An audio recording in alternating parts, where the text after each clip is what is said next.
के इस वीडियो में आपका स्वागत है। आज के इस वीडियो में बेसिकली हम लोग डिस्कस करने वाले हैं, जैसे कि आप लोग यहाँ पर टाइटल देख रहे हो, लिख रखा है हम लोगों ने अर्थ ग्रेविटेशनल फोर्स। तो इस टॉपिक के ऊपर आज हम लोग डिस्कस करने वाले हैं अर्थ ग्रेविटेशनल फोर्स के ऊपर। उससे रिगार्डिंग उसके बिहाफ में कुछ क्वेश्चन यहाँ पर हमें दिए हुए, उस क्वेश्चन को पहले हम लोग समझ लेते हैं, फिर उसके आंसर क्या क्या हो सकते हैं, या फिर ये टॉपिक जो है वो बोलता क्या है, या फिर इससे हम क्या अंडरस्टैंडिंग कर सकते हैं, वो हम लोग यहाँ पर समझ के लेंगे। जैसा आप लोग देख पा रहे हो कि यहाँ पर हमने क्वेश्चन लिख रखा है, क्या लिखा है यहाँ पर, will the velocity of a stone thrown vertically down upward remains constant or will it change with the time? Question क्या बोल रहा है, will the velocity of a stone thrown vertically upward, जो स्टोन है, अगर कोई स्टोन हमने लिया है और उसको ऊपर की तरफ फेंका है, हमने अपवर्ड डायरेक्शन में फेंका है, जैसा कि समझो यहाँ पर हमने एक स्टोन ले लिया है और यहाँ पर स्टोन लेने के बाद हमने ऐसे अपवर्ड डायरेक्शन में फेंका है, तो हमें पूछा है कि will the velocity of a stone thrown vertically upward direction में उसको फेंका है, जैसा कि हमने यहाँ पर दिखाया एरो अपवर्ड डायरेक्शन में दिखा रहा है, यहाँ पर स्टोन है, तो स्टोन को हमने ऊपर की दिशा में अपर डायरेक्शन में फेंका हुआ है। क्या वो जो वेलोसिटी है अपवर्ड डायरेक्शन में फेंके हुए स्टोन की, क्या वो रिमेन्स कांस्टेंट रहती है नीचे से जब ये ऊपर जा रही है, हर एक टाइम पीरियड पे जो वो कांस्टेंट रहती है, डिस्टेंस ट्रेवल कर रही है, और will it change with the time, क्या वो टाइम के साथ चेंज होती है कि कांस्टेंट होती है, ये हमें पहले क्वेश्चन में पूछा गया है। तो हम लोग ये डिस्कस करेंगे। उसके बाद हमें पूछा है हाउ विल इट चेंज, अगर वो चेंज होता है तो वो कैसे चेंज होता है। फिर हमें पूछा है why does the stone move up all the time, why doesn't the stone move up all the time. हमें पूछा है कि जो स्टोन है वो हमेशा के लिए ऊपर ही क्यों नहीं जाता है, ऐसा हमें पूछा है। और आगे क्वेश्चन है why does it fall down after reaching a certain height, वो कुछ एक पर्टिकुलर हाइट पे जाने के बाद, एक रिस्पेक्टिव हाइट पे जाने के बाद नीचे क्यों आ जाता है, ऐसा हमें पूछा है। और फिर हमें नेक्स्ट क्वेश्चन पूछा है कि what does it maximum height depend on, और जो स्टोन हम देखेंगे कि मैक्सिमम हाइट कवर करता है, तो वो मैक्सिमम हाइट कितना हाइट कवर कर रहा है, ये किसके ऊपर डिपेंड करता है, ये सभी चीजें हमें क्या करनी है, यहाँ पर डिस्कस करनी है। तो जैसा हम लोग देखेंगे कि with the velocity of stone thrown vertically, हमें फर्स्ट क्वेश्चन पूछा हुआ है। तो सबसे पहले हमें यहाँ पर बेसिक जो कंसेप्ट है इस चैप्टर में हम लोगों ने सीख रखा है कि जो अर्थ है, अर्थ के पास क्या होता है, एक अट्रैक्टिव फोर्स है। अगर हमने ऐसे एज्यूम कर लिया कि ये अर्थ है हमारा, तो यहाँ पर कोई भी एक ऑब्जेक्ट है अर्थ के ऊपर, तो वो क्या करता है, अर्थ अपने तरफ क्या करता है, डाउनवर्ड डायरेक्शन में ऑब्जेक्ट को अट्रैक्ट करता है, डाउनवर्ड पुल की वजह से क्या करता है, अट्रैक्ट करता है, जिसको हम लोग क्या बोलते हैं, ग्रेविटी बोलते हैं। तो ग्रेविटी फोर्स से वो क्या करता है, ऑब्जेक्ट को अपने सेंटर की तरफ अट्रैक्ट करता है, जिस वजह से क्या होता है कि ऑब्जेक्ट अर्थ की तरफ, अर्थ के सेंटर की तरफ डाउनवर्ड पुल की वजह से अट्रैक्ट हो जाते हैं और नीचे की तरफ खींचे चले जाते हैं। तो ऐसे कोई भी ऑब्जेक्ट अर्थ के सराउंडिंग में हो, अर्थ के ऊपर हो, तो वो अर्थ क्या करता है, डाउनवर्ड पुल की वजह से, और वो डाउनवर्ड पुल कैसे होता है, वर्टिकल डाउनवर्ड डायरेक्शन में होता है। तो डाउनवर्ड डायरेक्शन में होने की वजह से सभी ऑब्जेक्ट कहाँ आ जाते हैं, अर्थ की तरफ अट्रैक्ट होकर चले जाते हैं। लेकिन यहाँ पर इस केस में हमें क्या देखने के लिए मिल रहा है कि जो ऑब्जेक्ट है वो हमने अपवर्ड डायरेक्शन में थ्रो किया हुआ है, तो वो ऊपर की तरफ जा रहा है। लेकिन हम लोगों को पता है कि जो ग्रेविटी है वो डाउनवर्ड डायरेक्शन में होती है ग्रेविटी, और ये जो ऑब्जेक्ट है वो ऊपर के डायरेक्शन में जा रहा है। स्टार्टिंग में जो वेलोसिटी होगी, तो यहाँ पर हम अपवर्ड डायरेक्शन में इसको अपवर्ड डायरेक्शन में हम फेंक रहे हैं, थ्रो कर रहे हैं। यहाँ पर है ना, आगे हम लोग टॉपिक में पढ़ने वाले, तो हम वो टॉपिक को कवर करेंगे। तो यहाँ पर आ जाता है स्केप वेलोसिटी का पार्ट। तो जब हम इसको ऊपर की तरफ फेंकेंगे, मीन्स हम इस ऑब्जेक्ट को कुछ तो फोर्स दे रहे हैं, इसको कुछ तो फोर्स दे रहे हैं। वो फोर्स नथिंग बट क्या प्रोवाइड कर रहे हैं हम, इनिशियल वेलोसिटी, क्योंकि इनिशियली हम उसको फोर्स दे रहे हैं, तो वो फोर्स क्या है, इनिशियल वेलोसिटी। तो हम उसको बोलेंगे यहाँ पर इनिशियल वेलोसिटी, हम उसको बोलने वाले यहाँ पर इनिशियल वेलोसिटी। और इनिशियल वेलोसिटी को हम लोग यू लेटर से इंडिकेट करते हैं, आप लोगों को पता है। तो इनिशियल वेलोसिटी हम कुछ इसको प्रोवाइड करेंगे, उसके अकॉर्डिंगली ये क्या होगा, अपवर्ड डायरेक्शन में जाएगा। एट द सेम टाइम जैसे ये ऊपर की डायरेक्शन में जाएगा, तो ऊपर के डायरेक्शन में जाते टाइम क्या होगा, जो ग्रेविटी हो तो डाउनवर्ड पुल करता है।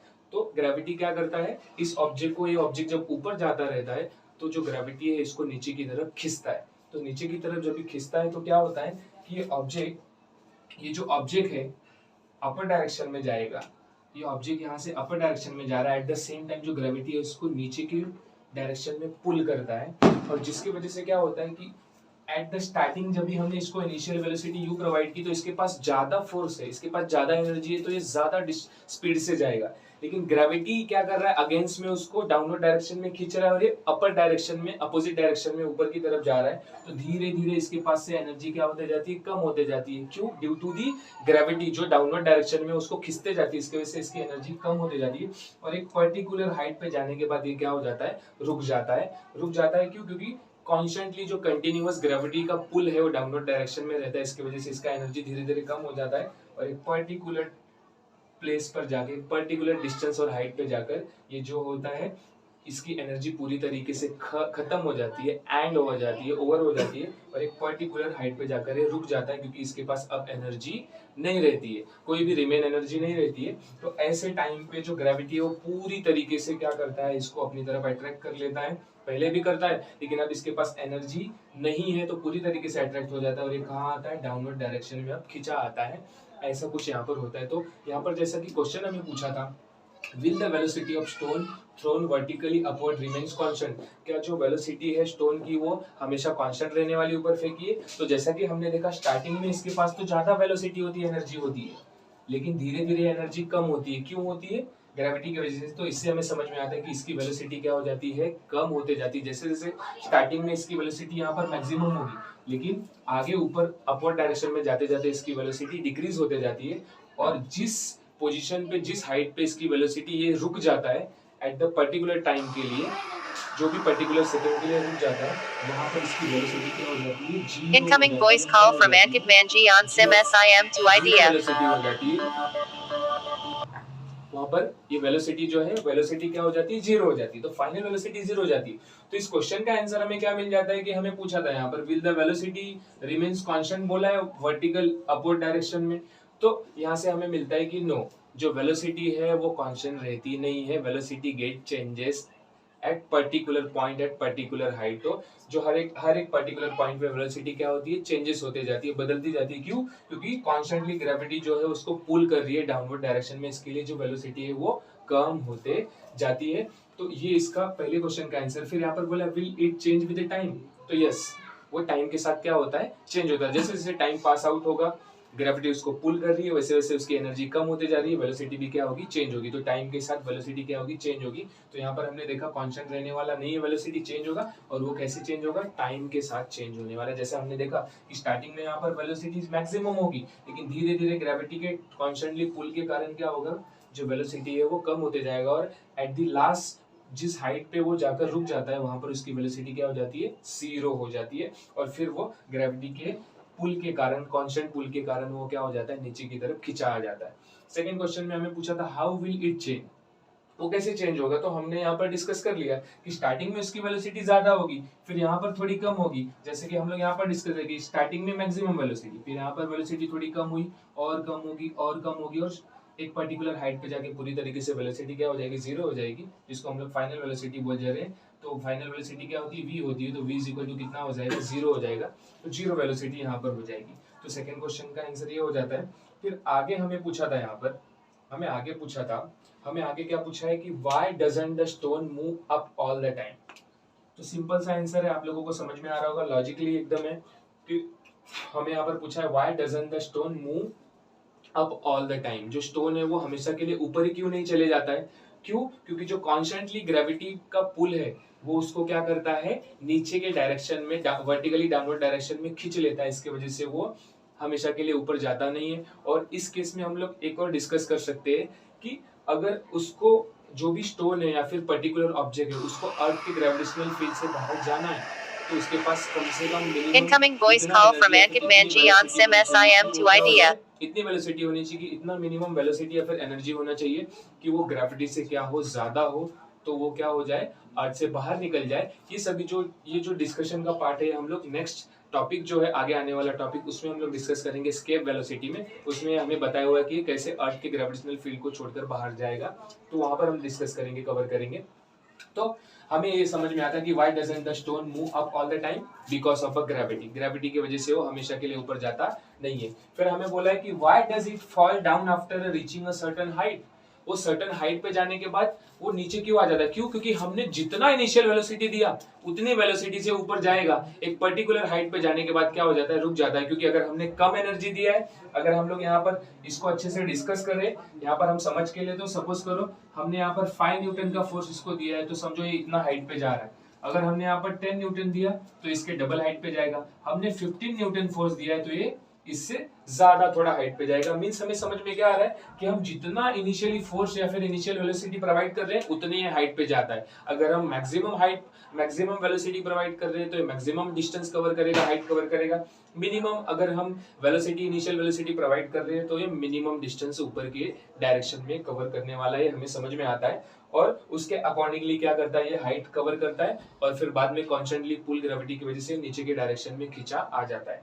तो हमें समझ में आता है कि हम इनिशियली जितना वेलोसिटी प्रोवाइड करेंगे ये उतना हाइट कवर करेगा, लेकिन कॉन्स्टेंटली पुल ग्रेविटी के अगेंस्ट में वो कवर करता है। धीरे धीरे एनर्जी कवर होती जाती है और ज्यादा हम इनिशियल वेलोसिटी देंगे और हाइट कवर करेगा, वापस इसकी एनर्जी जो है वेलोसिटी वो जीरो हो जाती है, तो ग्रेविटी इसको खींच लेता है पूरी तरीके से। तो हमें समझ में आता है कि जितना वेलोसिटी प्रोवाइड करेंगे उतना हाइट ही कवर करने वाला है, सर्टेन हाइट कवर करेगा। उसके बाद ग्रेविटी के कांस्टेंट पुल के कारण ये क्या हो जाएगा, नीचे के डायरेक्शन में गिर जाएगा। आगे क्वेश्चन हमें पूछा है What does it maximum height depend on? जो इसका मैक्सिमम हाइट है किसके ऊपर डिपेंड करता है? तो जैसा मैंने अभी आपको बताया कि यहाँ पर मैक्सिमम इसका हाइट डिपेंड करता है इसके इनिशियल वेलोसिटी u के ऊपर, या फिर हम बोलेंगे फोर्स के ऊपर। तो u जितना हम प्रोवाइड करेंगे इनिशियल वेलोसिटी u जितना प्रोवाइड कर रहे हैं, अगर हम मैक्सिमम इनिशियल वेलोसिटी प्रोवाइड करेंगे ज्यादा, मोर एंड मोर, तो उतनी इसकी हाइट होते जाएगी मोर एंड मोर। अगर हम मिनिमम इनिशियल वेलोसिटी प्रोवाइड करेंगे तो इसकी मिनिमम वेलोसिटी होते जाएगी। तो इजी से कुछ क्वेश्चन थे, अगर हम आंसर में लिखना चाहे तो कैसे लिख सकते हैं? तो हम बता सकते हैं कि when we throw a stone vertically upward, जब भी हम स्टोन को क्या करते हैं वर्टिकल डायरेक्शन में थ्रो करते हैं, this force tries to pull it down and reduce its velocity. तो ये फोर्स क्या करता है, कौन सा फोर्स? फोर्स ऑफ ग्रेविटी क्या करता है कि जो ऑब्जेक्ट ऊपर फेंका हुआ है, थ्रो किया हुआ है, उसको ट्राई करता है पुल वर्टिकली डाउनवर्ड डायरेक्शन में खींचने के लिए due to this constant downward pull. और ये कांस्टेंट डाउनवर्ड पुल होता है ग्रेविटी का। Because of this the velocity become zero after a while, और कुछ सर्टेन हाइट पे जाने के बाद वेलोसिटी क्या हो जाती है, जीरो हो जाती है, and stone start moving vertically downward, और स्टोन क्या हो जाता है पूरी तरीके से वर्टिकली डाउनवर्ड डायरेक्शन में खींचा आ जाता है।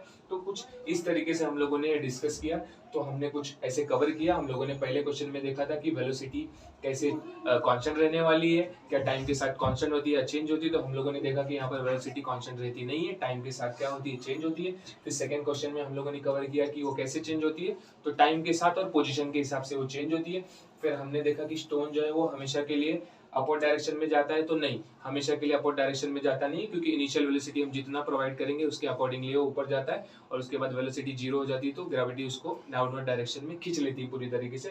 फिर आगे का भी कुछ ऐसा ही क्वेश्चन था, सर्टेन हाइट कितने पे जाएगी, तो जितना इनिशियल वेलोसिटी प्रोवाइड करेंगे उतने पे जाएगी, और उसका मैक्सिमम हाइट किसके ऊपर डिपेंड करता है, तो उसका मैक्सिमम हाइट हम लोगों ने डिस्कस किया कि इनिशियल वेलोसिटी के ऊपर डिस्कस करता है। तो बहुत ही सिंपल सा क्वेश्चन था। आई होप आप लोगों को समझ में आया होगा। अगर इसमें आप लोगों को डाउट है तो कमेंट में करके आप इसके रिगार्डिंग क्वेश्चन पूछ सकते हो। Thank you very much.